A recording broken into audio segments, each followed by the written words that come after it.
Olá, uma boa madrugada. Você que está trabalhando ou costuma dormir tarde e quer ficar bem informado, seja muito bem-vinda e muito bem-vindo a mais essa edição do Jornal Toda Hora. E vamos às principais notícias. Inicia o jornal falando de política.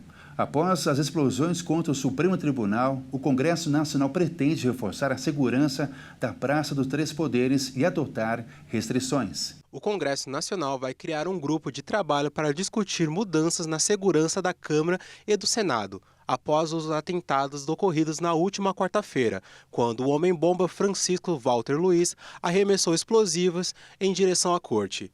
A decisão foi tomada durante uma reunião entre segurança do Senado e da Câmara, membros do Supremo Tribunal Federal e do IPHAN, Instituto do Patrimônio Histórico Artístico Nacional. O IPHAN vai instalar a câmera de segurança na esplanada e tanto a Câmara quanto o Senado terão acesso às imagens. Foi discutido ainda a implantação de tendas na entrada da chapelaria do Congresso para regular a entrada de veículos e a possibilidade de limitar acesso apenas para parlamentares, servidores e autoridades. A mudança na segurança do parlamento são discutidas desde 2019, mas ganharam força após o atentado de 8 de janeiro e as explosões da última semana. O edifício do STF segue cercado com grades e as visitações públicas permanecem suspensas.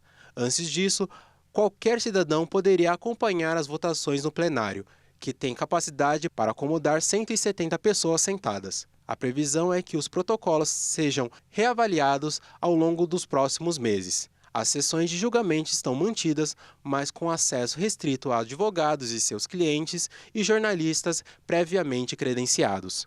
Uma pesquisa da Confederação Nacional dos Transportes revelou que as 10 melhores rodovias do Brasil estão no estado de São Paulo e Rio de Janeiro. A pesquisa também revelou que as piores estradas são gerenciadas pelo governo. Vamos conferir.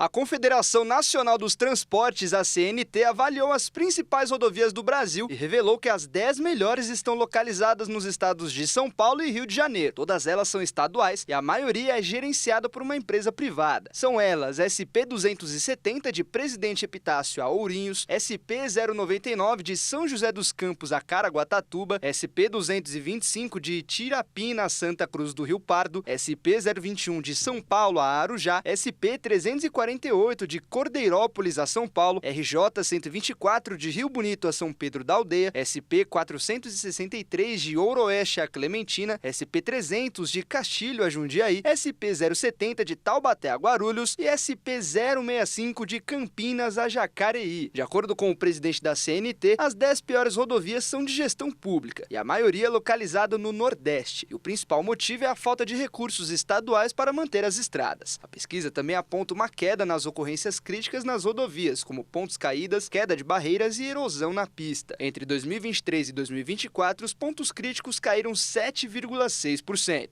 Disparam os casos de coqueluche no Brasil. São Paulo e Paraná enfrentam por uma nova onda da doença que atinge principalmente crianças de até 1 ano. O problema é prevenível através da vacinação. Dados do painel epidemiológico do Ministério da Saúde revelam que neste ano foram registrados mais de 3.250 casos de coqueluche em todo o país. Já no ano passado, foram 214 casos.